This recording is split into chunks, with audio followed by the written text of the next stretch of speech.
Thank you, guys. Well, welcome to The Invisible War. We're going to actually be studying for several sessions now how to deal with temptation. And temptation is man's oldest problem. And what I want to do in this first session is actually explain a little bit of the basics of what temptation is, where it comes from, and actually how you can use it for good in your life.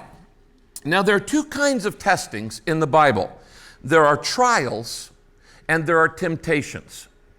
Let me give you a definition. Trials are situations designed by God in order to bring you closer to Him. That's a trial. A situation designed by God in order to bring you closer to Him. A temptation is a situation designed by Satan in order to draw you away from Him. Now, the only problem with this definition and the distinction between trials and temptation is that the Bible uses the words interchangeably.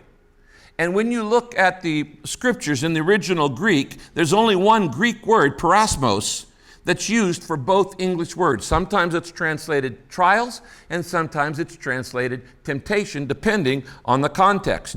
If you look at Luke 22 and you compare that to James chapter 1, you're going to see the difference. In fact, let me give you an example. In James chapter 1, if you have a Bible, you can turn there, and I want to show you an example of this word used two different ways. James chapter 1. Now it says there in James 1, and you look in verse chapter 2, it says, "Consider it pure joy, my brothers, whenever you face trials of many kinds." That's the word parasmos. "Because you know that the testing of your faith develops perseverance, and perseverance must finish its work so that you may be mature and complete, not lacking anything."